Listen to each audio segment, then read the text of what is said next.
les métadonnées dans Muse avant d'exporter le site et de le mettre en ligne. On va aller dans donc dans Muse à l'intérieur de page ici et on va aller dans la propriété de la page. Les métadonnées, c'est ce qui permet l'indexation d'un site. C'est ce qui permet, par exemple, lorsqu'on est dans Google ici et qu'on tape, bon, je sais pas ici, mettons Israël Dupuis, je vais taper mon nom, et qu'il y a un site qui s'en vient en haut avec une description et que Google comprend que ça parle du mot pour lequel j'ai fait une recherche, c'est les métadonnées qui me permettent d'avoir mon site en haut ici. Donc, à l'intérieur de Muse, comment on va faire pour mettre les métadonnées? Donc, dans Page, propriété de la page, ici, on va cliquer sur l'onglet métadonnées en premier lieu. Et l'onglet description ici, au fond, à l'intérieur du code, si on le regardait en HTML, ça donnerait meta, name, description. Puis là, on aurait notre contenu ici, notre phrase qui serait là. Donc, Muse à la fin, en exportant, il va faire la balise méta pour ça. Donc, on a juste à se taper une description ici, tout simplement. Les mots-clés, c'est la même chose un petit peu. Donc, Muse va taper pour nous la meta name keyword. Donc, nous, tout ce qu'on a à mettre ici, c'est de mettre nos mots-clés ici, à l'intérieur de mots-clés, séparés par des virgules, les mots-clés qui seraient relevants pour notre site, qui permettraient une meilleure indexation.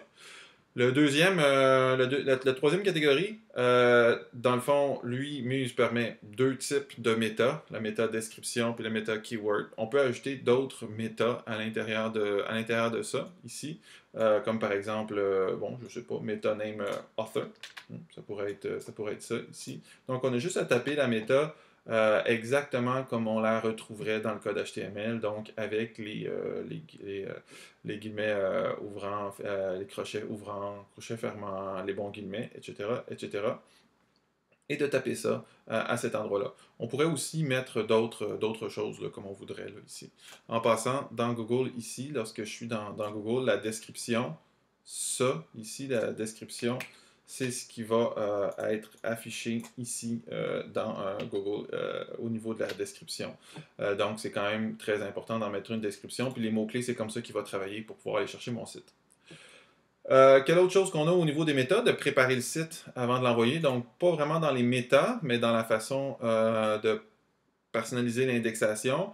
On peut aller au niveau des options et là, ça va être la balise title. La balise title, elle est importante. À l'intérieur de Google, la balise title, c'est ça ici, n'est-ce pas? C'est ce que je vois là, comme titre de mon site qui arrive en premier. Donc, c'est extrêmement important. Puis quand on va dans les signets puis qu'on fait ajouter un signet, c'est le nom que le signet va prendre. Donc, c'est quand même important que ce soit important. Alors, identique au nom de page, pas vraiment. Le nom de page, bon, on pourrait encore le personnaliser. OK. Accueil mobile ici, mais c'est plus pour nous. C'est vraiment le title qui est important. C'est le title qui va être utilisé par Google pour ses recherches, pour les signets, et dans l'onglet de la page. Donc ici, par exemple, on pourrait écrire quelque chose d'un petit peu plus long. Euh, de espace pour la vie, par exemple. T'sais. Espace pour la vie, ça serait plus comme ça.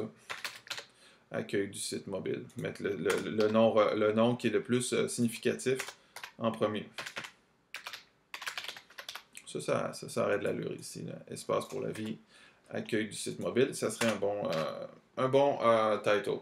Voilà, donc titre de page. Nom de fichier, ça c'est ailleurs, donc c'est index.html, c'est correct. Option de menu et tout, ça va, on peut laisser ça par défaut.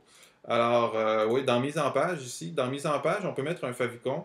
Ça, dans le fond, c'est de se faire un petit fichier 32 pixels par 32 pixels.